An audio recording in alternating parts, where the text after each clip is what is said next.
भक्ति भ्रमण, यात्रा, आस्था और विश्वास की।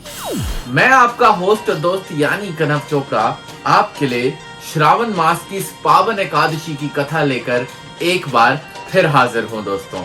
आप सभी को सबसे पहले यानी कि एकादशी की कथा को शुरू करने से पहले मैं सभी अपने व्यूवर्स को शुक्रिया करना चाहूंगा, क्योंकि आप सभी की सपोर्ट से मैं हर एकादशी पर आपके लिए वीडियो लेकर हाजिर हो पा रहा हूं।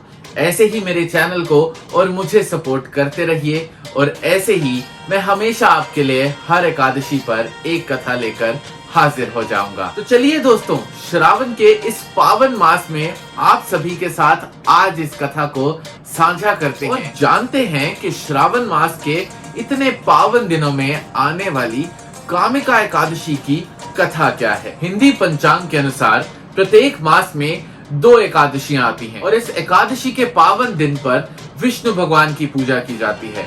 प्रत्येक मास के दोनों पक्षों के 11वें दिन को एकादशी के नाम से जाना जाता है और श्रावण के इस पावन अवसर पर यानी कि श्रावण मास में आने वाली एकादशी को कामिका एकादशी के नाम से सभी जानते हैं।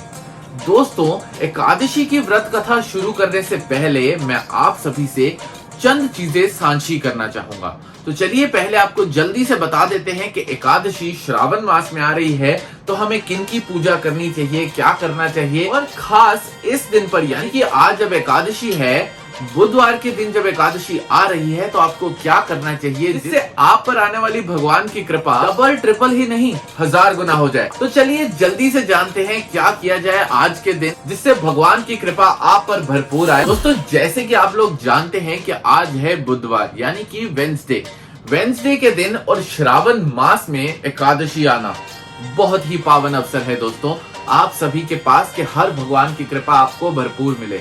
सबसे पहले और सबसे जरूरी बात, किसी भी पूजा को या किसी भी अच्छे काम को अगर आपको शुरू करना है तो आपको किसकी पूजा करनी होती है?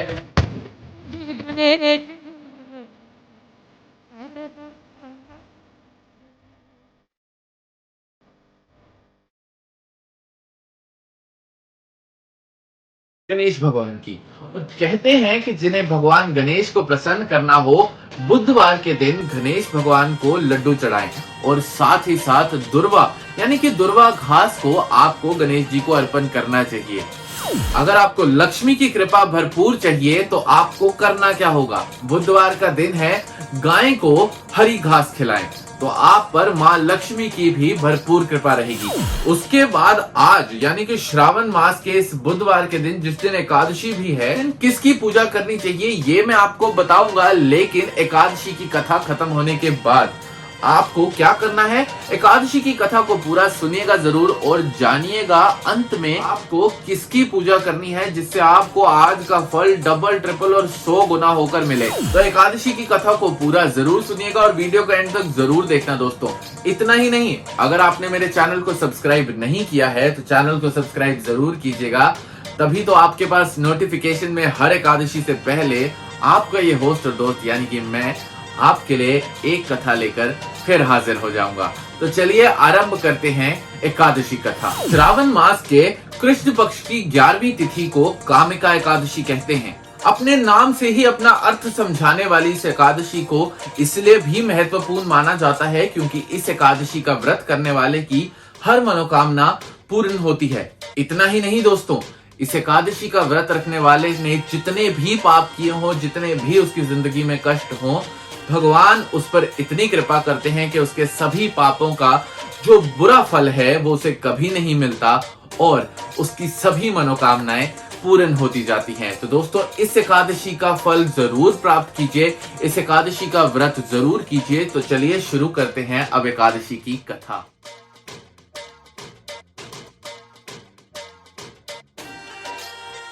एक पौराणिक कथा के अनुसार एक गांव में एक पहलवान रहता था। वह बहुत नेक दिल का था, हर एक की मदद करता था, लेकिन एक छोटी सी कमी थी, वह बहुत ही क्रोधी स्वभाव का था। झट से किसी पर भी क्रोध कर बैठता था, किसी से भी उसका झगड़ा हो जाता था और ऐसी ही आदत की वजह से एक दिन उसका एक ब्राह्मण से झगड़ा हो गया।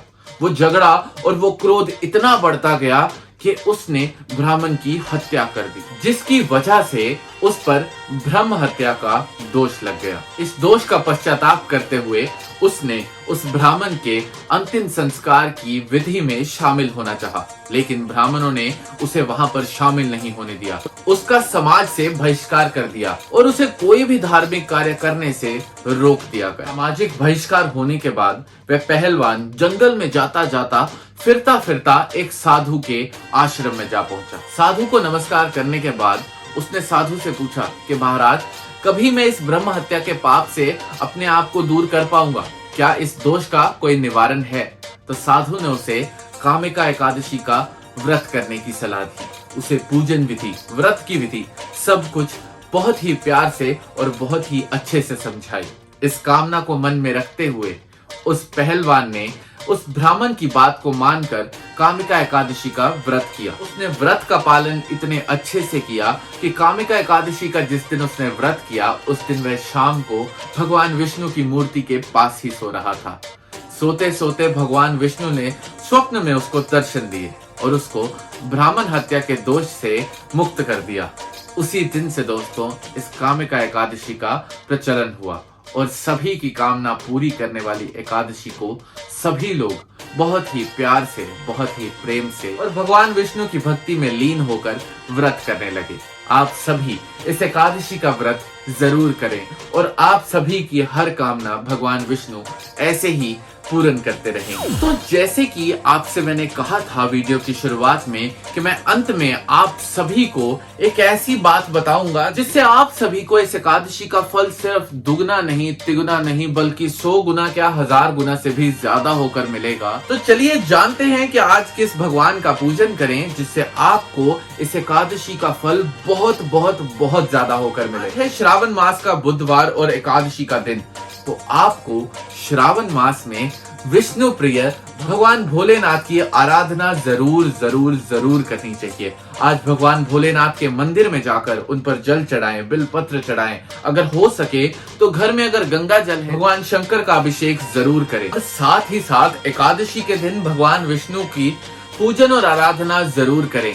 जब आप विष्णु प्रिय शंकर की पूजा करेंगे और शंकर प्रिय विष्णु की पूजा करेंगे तो दोनों भगवान आपसे खुश होकर आपको एकादशी का फल इतना ज्यादा देंगे दोस्तों, आपकी हर मनोकामना पूर्ण हो जाएगी। फल आपको गंगा, नैमिषारण्य, पुष्कर और काशी में स्नान करने से मिलता है, वही फल आपको कामिका एकादशी के दिन भगवान विष्णु और शंकर की पूजा करने से मिलता है। आप सभी को इस दिन भगवान की अपार कृपा मिले। आप सभी पर भगवान विष्णु और शंकर का आशीर्वाद हमेशा बना रहे और जिस महामारी से हम लोग गुजर रहे हैं, भगवान करे कि ये जल्दी से जल्दी खत्म हो जाए और सारा संसार सुखी रहे।